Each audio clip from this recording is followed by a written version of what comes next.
about what might be behind them. In the interest of my mental health, I've categorically stopped trying to fix whatever might be wrong back there. If I catch a whiff of rankness emanating from behind a closed door, I do not obsess over the piles of crusty socks, stale cigarette butts, and elderly pizzas that probably caused it. I just go to my own little cluster of rooms, burn some Palo Santo, put some caulk on something, and live my own damn life. I've worked for years to come to this point of blissful, possibly counterproductive detachedness. I'm countering my natural state in doing so, a default setting that for years had me worrying over every little creak and every little crack. But no matter how diligently I try to disengage, I still occasionally awaken at 4 a.m., adrenaline pumping, with the certainty that the house is literally crashing down around me. Prologue. In August 2004, when I was in my mid-20s, I bought an abused, 100-year-old three-family apartment building in the Federal Hill neighborhood of Providence, Rhode Island, New England's third largest and first freakiest city. I've lived on the third floor and rented out the two apartments below ever since. It's a standard triple-decker, that dime-a-dozen housing paradigm first built to shelter immigrant mill workers, visible everywhere in urban New England, and by the hundreds in my own neighborhood. Between endless repairs, unruly tenants, a trashed, party-heavy neighborhood described as troubled on the local news, break-ins, serial neighborhood house fires, accidents, and just paying the bills, the house has been a needy bitch. And although the two of us are still standing, maintaining our uneasy partnership has been a struggle from the get-go, often hindering my other relationships and causing me to question the very trajectory of life. Is it all worth it, just to have this big, unwieldy house? Just to stick with this maddening yet adorable friend who is the very definition of high maintenance?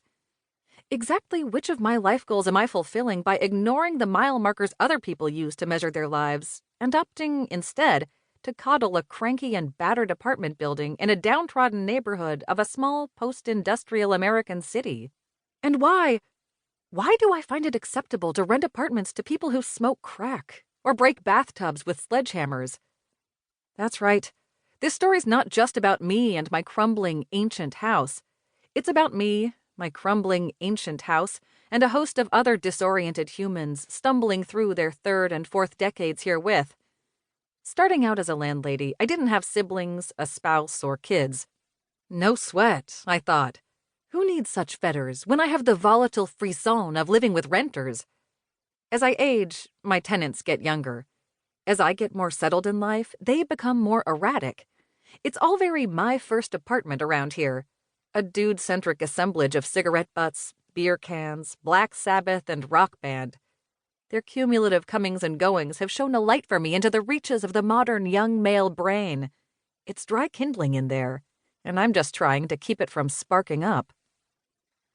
I find myself attempting to predict my tenants' next erratic moves, hoping against hope that they're not trashing their apartments, and living in a state of low-simmering paranoia that something may catch fire or explode at their hands.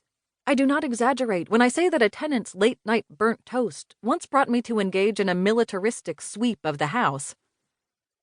Over the decade or so since this house has been in my name, I've filled it with an outlandish array of people, 80% male, and animals, 60% feline, punk farmers, herbalists, body piercers, musicians who play metal, punk, country rock, psych, and folk, or some combination thereof, chefs, bike mechanics, angry straight couples, boisterous gay couples, couch crashers, geeks, losers, insomniacs, hippies, alcoholics, artists, pit bulls, dachshunds, chihuahuas, ferrets, and a bona fide cat parade. You can smell the reefer a mile away. One guy has stayed for 10 years and counting. Another took off unceremoniously a week after his lease was signed. Another destroyed his apartment under the guise of renovation, then skipped out when he realized he could neither fix it nor pay the rent. Still another tried to have his baby grand piano professionally moved into his second-floor apartment. And a couple of pyrotechnically inclined tenants had a short but fervent stint of lighting fireworks in the driveway right around 3 a.m. While this is the most literal instance of combustion on the premises, most of us have endured slower burns of a psychic variety, sometimes set off by the